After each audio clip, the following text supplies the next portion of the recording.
Hello, my name is Michael Lambert, and today I did want to talk about some of the really big news stories. And I did a bit of research, but I couldn't find anything about Philip Schofield, the daytime television presenter. He seems to have gone a bit quiet, so I couldn't really talk about him. I did think I'd talk about football, but it's all finished, it seems. I thought I'd talk about the weather, though. The weather's been very, very warm. We've had about 3 or 4 really sunny days in London, which has been very nice indeed. Only problem is that it's dried out the reservoirs, and I think on some of the water companies are imposing hosepipe bans already. It's slightly worrying in that we have to hope that all these nice people in Canada and in the United States and in the Middle East and in Australia and China who own our water companies, the people who find it rather more profitable to throw all the sewage in the rivers and the sea than to actually process it. We have to hope that they're going to find some way, because if we get a week of sunshine in the summer, we're going to be in trouble. We'll be bathing in Perrier water if we're not careful. I was also going to talk about how we're now going to impose import controls in Dover from October onwards. We've decided that we have to do that, and this is going to involve a lot of infrastructure. It's going to involve 1,000 people apparently. It's going to be a big operation. Until now, of course, stuff is just, for the last 2 years, any goods coming to the country just driven right through, whereas going the other way, of course, they're all full controls. And anyway, the government has decided that we have to impose these controls, and they've set up a contract to do all this. And the contract has been awarded for controlling all goods coming to this country. It's been given to a French company, which is quite nice, quite neighbourly. It's another Brexit benefit for the EU. So the French now not only are controlling goods going out of France, but also coming into the UK. They're also printing all our passports as well, which is lovely. It's nice and friendly. I don't think much is coming the other way, to be perfectly honest. And I also noticed that we're getting 2 more of these prison ships, to house all these absolutely dreadful asylum seekers that come here. Well, they come here just to scrounge, really. They're coming to, they come all the way from Afghanistan and from Iran and from Sudan and Eritrea. They come all the way just to scrounge on the National Health Service. But anyway, we're going to punish them and teach them a lesson. And anyway, they're going to be putting these two new prison ships.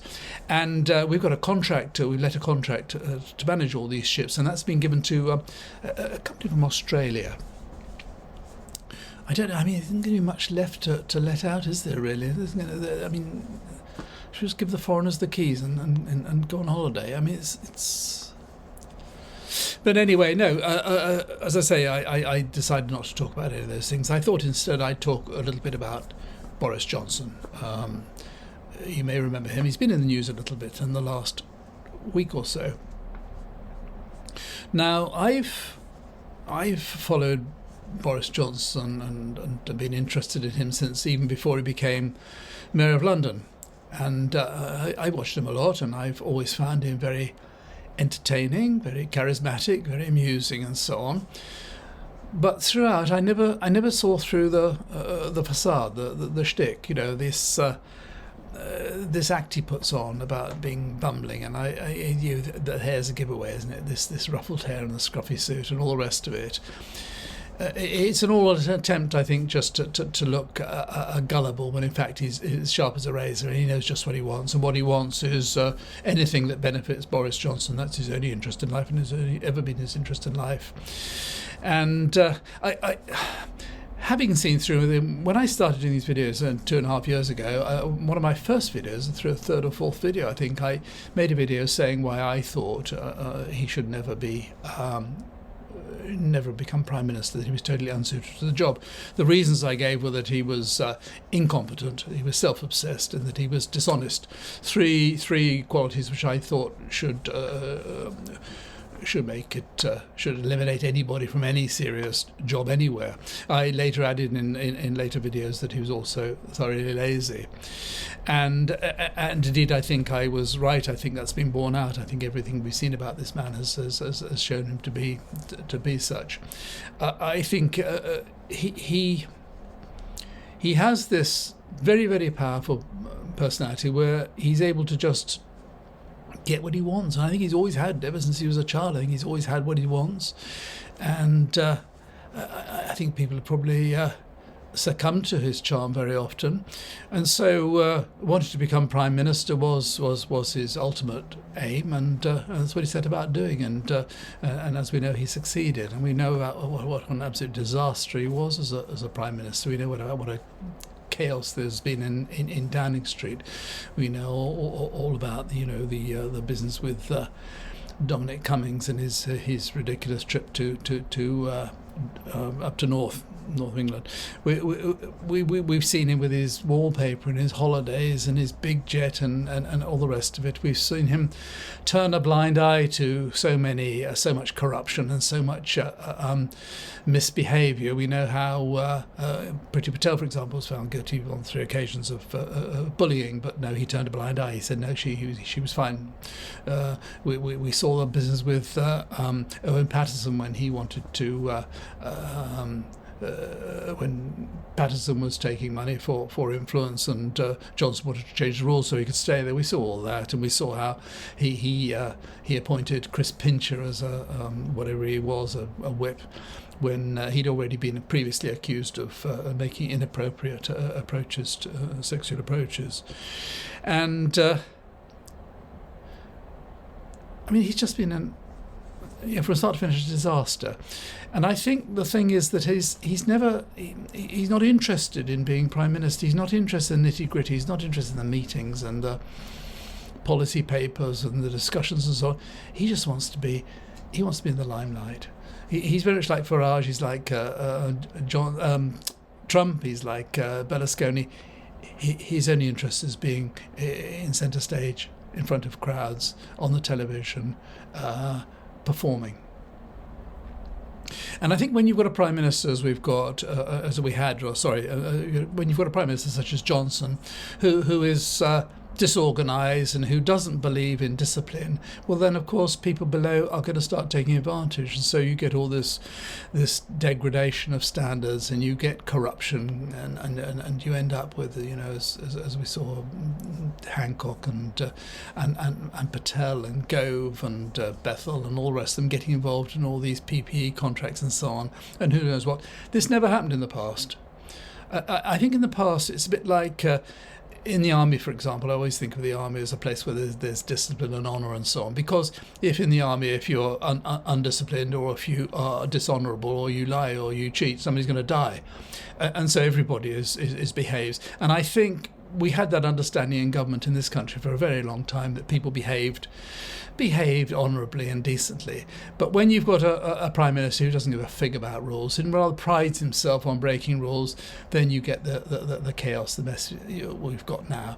And we all know about how he threw out all the members who were pro-Brexit, or the slightly more intelligent people, and how he ended up with having said that you had to be a pro-Brexit, you had to say you were pro-Brexit to get to stand for election in 2019. You end up with a sort of rag bag of second grade middle managers that we've got in the present cabinet, 70% of whom voted to remain. You end up with just rubbish like Theresa Coffey and Oliver Dowden and Braverman and Grant Shapps and so on. I mean, just people are non-entities. And when your country's in crisis, this is pretty serious.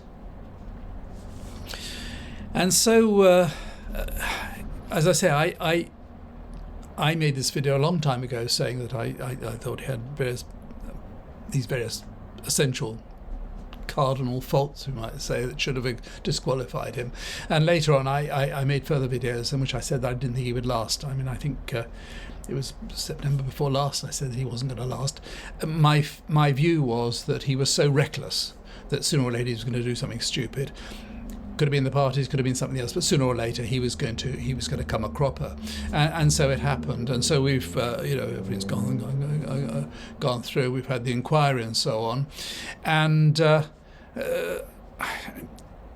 think I watched what's happened the last week since he first got his copy of the inquiry's findings, and his disgraceful letter, where instead of instead of accepting it, he started talking about kangaroo court and being stitched up and all the rest of it, and then started criticising, complaining about even the Conservative members of the committee, how they were all in it for him.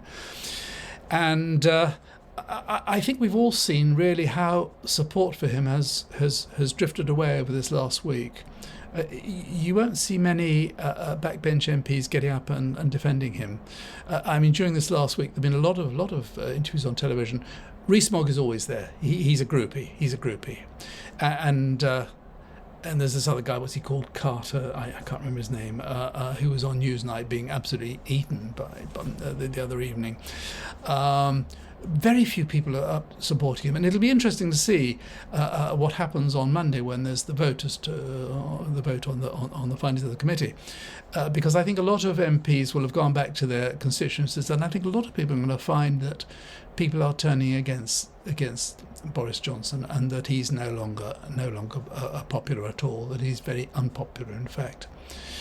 And I tell you why I think it is, because if you look at Donald Trump, you look at Boris Johnson, they're both very similar characters in many ways. So they both lie their heads off. They both absolutely love being in the limelight.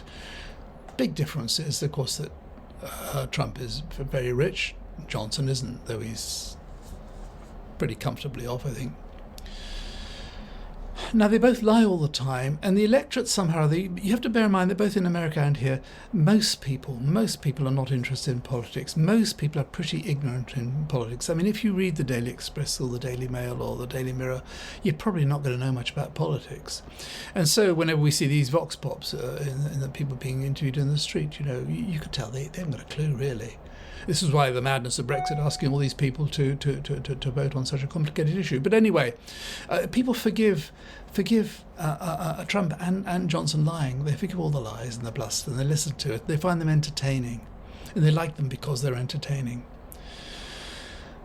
But the difference is this, that whereas in America, as we all know, Trump is very popular still. He's got this huge following. There's every possibility that he'll become president again within 2 years, quite possible, despite all the problems he's got, much bigger problems than Johnson's got.